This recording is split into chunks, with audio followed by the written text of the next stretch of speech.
नमस्कार मित्रों, मैं हूं भरत मादरेचा जैन, ज्योतिष वास्तु सलाहकार और जेम स्टोन स्पेशलिस्ट। मित्रों, यूट्यूब में हमारे चैनल में आप सभी का स्वागत है। आज हम बात करेंगे कर्क लगन की कुंडली में सूर्य का अलग अलग 12 भावों में क्या फल होता है और कर्क लगन की कुंडली में सूर्य का जो रत्न होता है रूबी अर्थात माणिक, वो पहना जाना चाहिए या नहीं, इसके बारे में हम बात करेंगे। यहाँ पर 4 नंबर की राशि लिखी हुई है, मीन्स यह कर्क राशि है, तो यह कर्क लग्न हो गया। तो कर्क लगन का स्वामी जो है वो चंद्रमा होता है और चंद्र देवता ने यहाँ पर सूर्य को दूसरे स्थान का मालिक बनाया है। दूसरा स्थान यानी कि धन, कुटुंब और वाणी का स्थान होता है, इसका डिपार्टमेंट सूर्य देवता को दिया है चंद्र देवता ने। तो वैसे तो यहाँ पर कर्क लग्न जिनकी कुंडली जिनकी भी है और यदि लगन में ही सूर्य बैठा हुआ है, धन स्थान का स्वामी अपने स्थान से व्यय होकर के लगन भाव में बैठा है, तो यहाँ पर एक बात सबसे पहले देखनी होगी कि जो लगन है, जो हमारा शरीर है, वो कर्क राशि का स्वामी चंद्रमा है, वो जलीय राशि है। कर्क राशि जल तत्व की राशि है और सूर्य आग का गोला है, अग्नि है। तो जब यहाँ पर सूर्य देवता कर्क राशि में जब बैठेंगे, हालांकि चंद्रमा और सूर्य की मित्रता होती है, लेकिन सूर्य अग्नि कारक ग्रह है और अग्नि कारक ग्रह यदि जल राशि में आता है तो वो अपनी जो ओरिजिनल खूबी है, जो ओरिजिनल इसकी विशेषताएं है, उसमें सब कम हो जाती है। तो यहाँ पर व्यक्ति कोई भी अपनी बात को बड़ा चढ़ा के बोलेगा, जैसे कि किसी कौन कितना श्रीमंत है, तो यहाँ पर ये व्यक्ति बोलेगा हम मेरे पास में इतने बंगले हैं, इतना गाड़ी है, इतना ये है, वो है, बहुत सारे ये है, तो बहुत कुछ अपने आप को वो श्रीमंत बताने की कोशिश करेगा, भले वो नहीं है। तो यहाँ पर कोई भी बात को बड़ा चढ़ाकर यहाँ पर व्यक्ति अपने आप को पेश करेगा। यहाँ पर व्यक्ति इसके अलावा जल राशि में सूर्य है, तो यहाँ पर अग्नि को जैसे एक तरह से पानी में रख दिया, तो यहाँ पर रवि जो है उसकी अपनी ओरिजिनल जो क्वालिटी है वो यहाँ पर वैसी नहीं होगी। तो यहाँ पर सूर्य जल राशि में बैठता है तो हीट से रिलेटेड प्रॉब्लम भी हो सकती है और यहाँ पर व्यक्ति का हमेशा अपने परिवार में भी थोड़ा आपस में कम जमेगा और यहाँ पर थोड़ा व्यक्ति अपने आप को दिखाएगा, हर तरह से स्मार्ट दिखाएगा और यहाँ पर व्यक्ति होशियार हो सकता है, बुद्धिमान हो सकता है। यहाँ पर व्यक्ति थोड़ा सोशल एक्टिविटी की तरफ भी झुकाव उसका हो सकता है और कुछ हद तक यहाँ पर पॉलिटिक्स में जाने के भी योग बनते हैं। तो यहाँ पर सूर्य यदि लगन में बैठ जाए तो यहाँ पर उसका जो रत्न है रूबी वो नहीं पहनना है और यहाँ पर जल राशि में सूर्य के आने के कारण व्यक्ति की कुंडली के हिसाब से सूर्य की जो ओरिजिनल क्वालिटी होती है वो यहाँ पर काफ़ी हद तक कम हो जाती है। यदि सूर्य अपनी ओन साइन में बैठ जाए, 5 नंबर यानी कि सिंह राशि सूर्य की स्वयं की राशि है, यहाँ पर रवि यदि खुद की राशि में बैठ जाता है तो यहाँ पर व्यक्ति को धन की सदा कभी कमी नहीं होती है। धन के कारण कोई काम व्यक्ति का नहीं रुकता है। वाणी में जरूर उग्रता होगी, परिवार में भी सब इसका चलेगा, तो जो मैं कहूँ वैसा परिवार में होना चाहिए। इसी कारणवश परिवार में आपस में भी थोड़ा तनाव रहेगा और यहाँ पर धन के लिए अच्छा होगा और वाणी में भी व्यक्ति की वाणी में ओज होगा, तेज होगा, थोड़ी उग्र प्रवृत्ति की इसकी वाणी होगी। तो यहाँ पर भी जो रूबी का जो रत्न है, अगर धन सेविंग होने में दिक्कत आ रही है तो रूबी का रत्न पहना जा सकता है। एक बात मैं यहाँ पर क्लियर कर देता हूँ कि ये दूसरा भाव होता है वो मारक भाव होता है, दूसरा और 7वां मारक भाव होता है, ठीक है। तो मारक भाव को तब देखा जाना चाहिए यदि व्यक्ति का कोई सडन व्यक्ति के साथ में कोई इंसिडेंट हो गई है, एक्सीडेंट हो गया है, वो हॉस्पिटल में जीवन और मृत्यु के बीच में संघर्ष कर रहा है, तो उस समय कौन से ग्रह की दशा चल रही है, यदि सूर्य की दशा चल रही है तो मार्केज की दशा चल रही है ऐसा माना जाता है। यह व्यक्ति ओल्ड एज में है और बिस्तर पे पड़ा हुआ है, ऐसा लग रहा है कि कभी भी इसकी जान निकल सकती है, तो उस समय मारक स्थान का मार्केस की दशा या मारक स्थान के स्वामी की क्या पोजीशन है वो देखा जाता है। अदरवाइज मारक बाधक का को किसी भी समय, हर समय, किसी भी तरह से नहीं देखना चाहिए। तो यहाँ पर यदि धन की कमी रहती है तो यहाँ पर रूबी जो रत्न है, माणिक, वो पहना जा सकता है। यदि सूर्य थर्ड हाउस में कन्या राशि में आ जाए तो यानी कि धन, कुटुंब और वाणी का स्थान का स्वामी सूर्य अगर तीसरे हाउस में आ जाए तो व्यक्ति को अपने छोटे भाई बहनों को भी सपोर्ट देना पड़ता है, उसके लिए भी खर्चा करना पड़ता है, उसको भी सेटल करना पड़ता है इसको। तो यहाँ पर व्यक्ति छोटी मोटी यात्राएं भी करेगा, व्यक्ति थोड़ी डेयरिंग जरूर होगी, व्यक्ति पराक्रमी होगा, छोटी बड़ी यात्राएं करेगा, लेकिन व्यक्ति को लाभ कम मिलेगा, मेहनत ज़्यादा लगेगी और रिजल्ट यहाँ पर काफ़ी हद तक कम मिलेगा। यहाँ पर वैसे कोई कमीशन बेसिस का अगर बिजनेस किया जाए तो व्यक्ति के लिए बहुत अच्छा होगा। अदरवाइज यहाँ पर भी रूबी रत्न नहीं पहनना है। यदि सूर्य दूसरे भाव का स्वामी होकर चौथे हाउस में तुला राशि में बैठ जाए तो यहाँ पर रवि नीच का हो जाता है। अपनी महादशा अंतर्दशा में कभी रवि यहाँ पर अच्छा फल नहीं देगा। जब भी रवि की महादशा अंतर्दशा चलेगी, फोर्थ हाउस से रिगार्डिंग सारी जो सुविधाएं फोर्थ हाउस से मिलती है उस सब का ये सूर्य यहाँ पर सत्यानाश कर देगा, क्योंकि यहाँ पर रवि नीच का हो जाता है। तो जब भी व्यक्ति को कोई व्हीकल लेना होगा तो इजीली जल्दी नहीं होगा, खुद का अपना मकान फ्लैट लेना होगा तो जल्दी नहीं होगा, माता से उसका कम बनेगा, माता का स्वास्थ्य भी यहाँ पर अच्छा नहीं रहेगा। व्यक्ति हमेशा ऐसा ही अपने आप को पेश करेगा कि माता ने तो मेरे लिए कुछ नहीं किया है, हमेशा माँ की कंप्लेन करता रहेगा।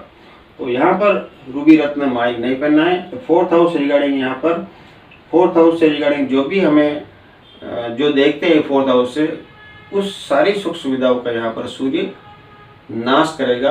यहाँ पर सूर्य बिल्कुल अच्छा योग बना के नहीं बैठता है और यहाँ से 7 दृष्टि डालता है 10वें भाव पर। तो व्यक्ति जॉब में भी जल्दी सेटल नहीं होगा, बिजनेस में भी जल्दी सेटल नहीं होगा, बार बार उसे चेंज करना होगा।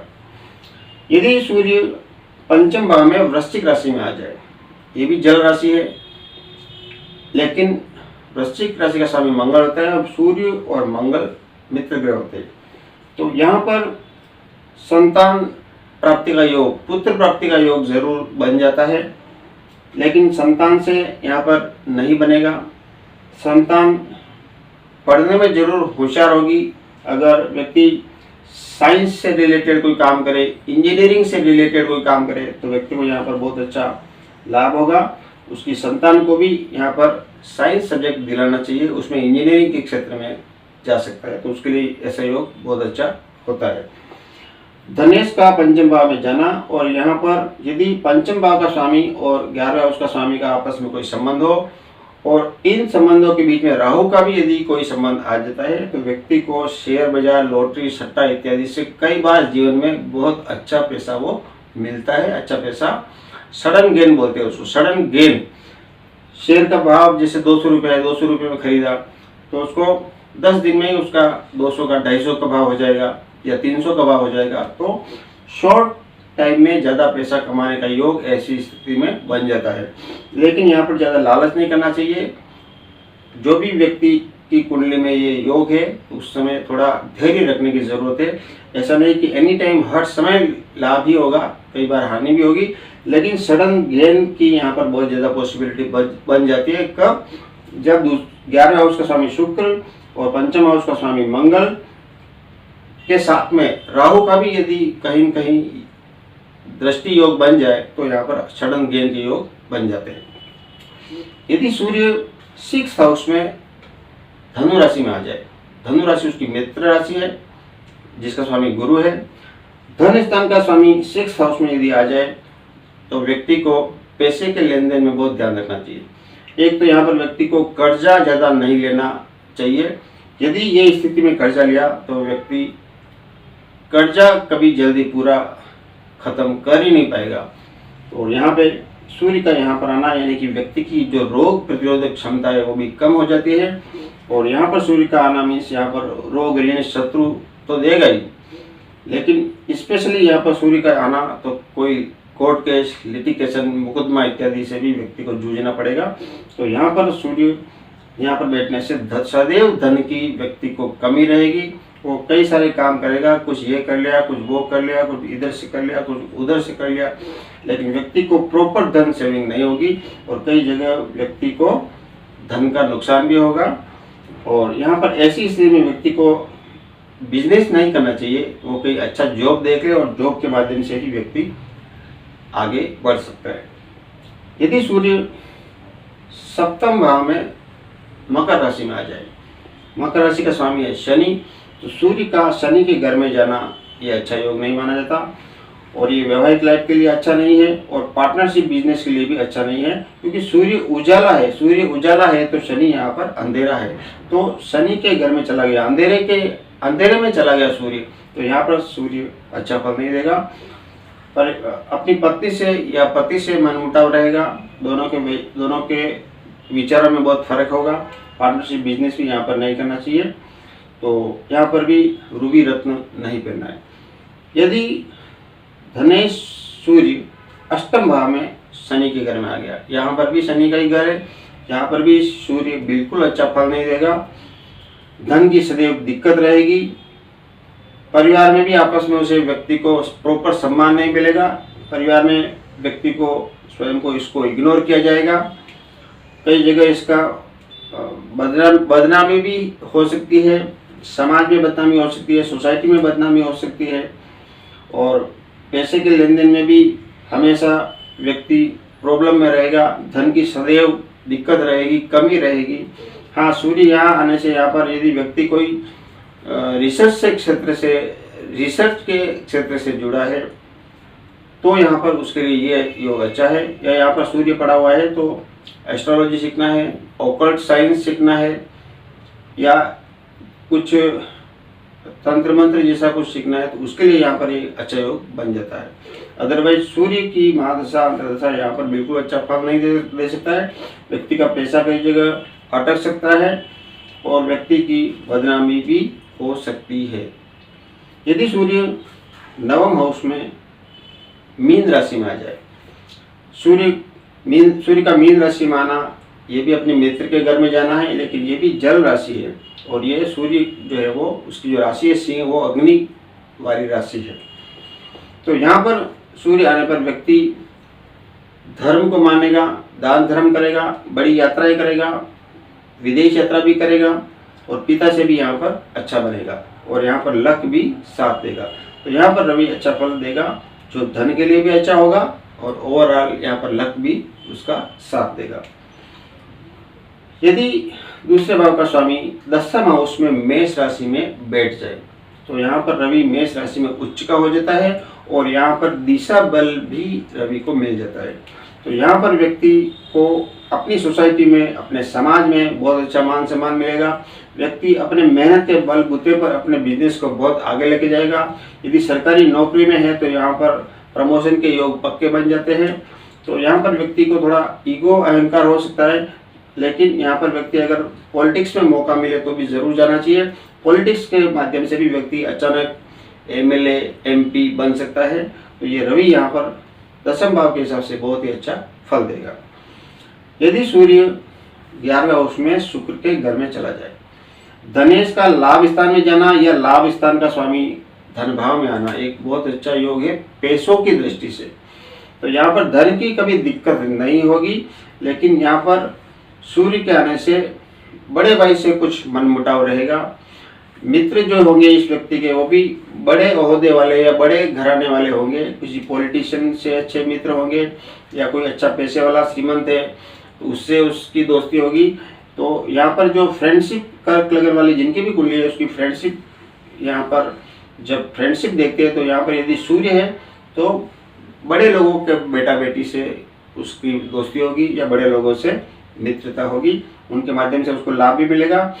बड़ा भाई के माध्यम से भी यहाँ पर लाभ मिलेगा जरूर, लेकिन सूर्य के यहाँ होने पर उससे कुछ वैचारिक मतभेद मन मुटाव जरूर होंगे।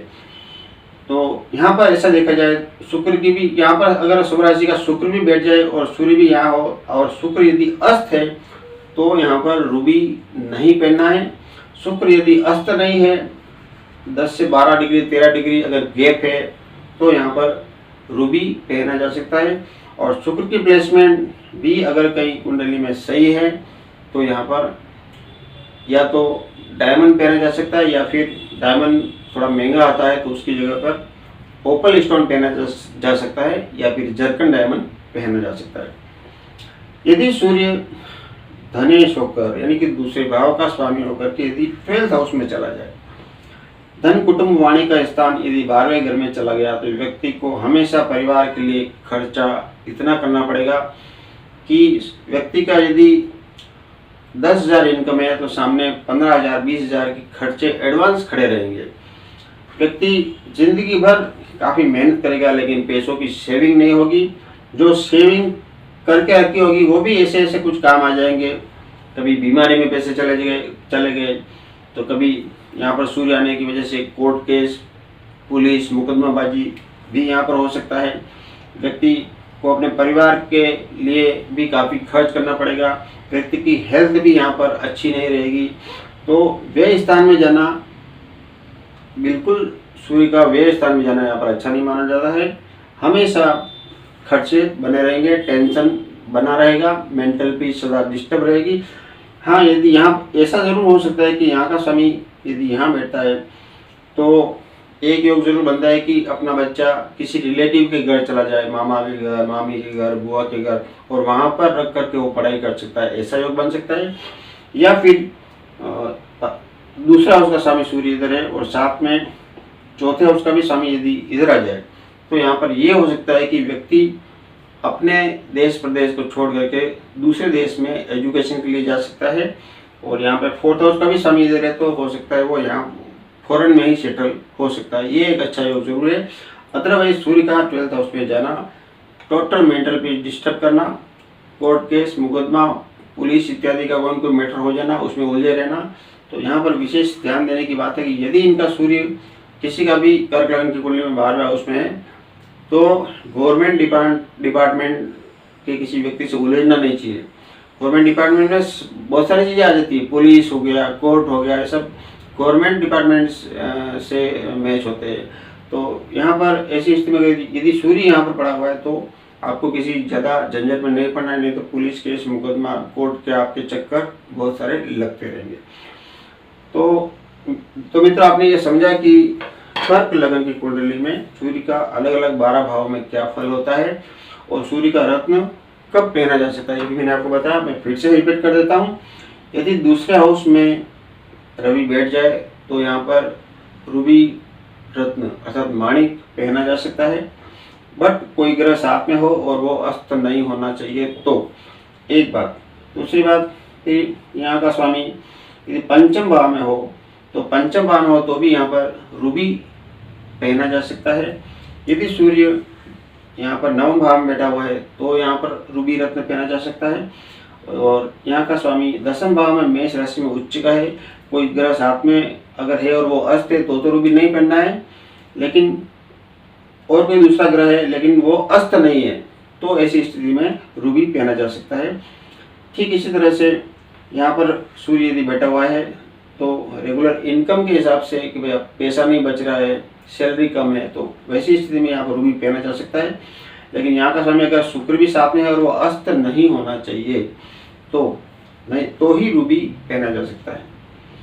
तो मित्रों, यह था कर्क लग्न की कुंडली में सूर्य का अलग अलग 12 भावों में क्या फल होता है और सूर्य का जो रत्न है रूबी अर्थात माणिक वो कब पहनना चाहिए। एक बात मैं और कहना चाहूँगा कि जनरली रूबी किसी ने लिख दिया या बोल दिया और व्यक्ति मार्केट में जाता है, दुकान से रूबी ले लेता है, 4 कैरेट, 5 कैरेट, 7 कैरेट।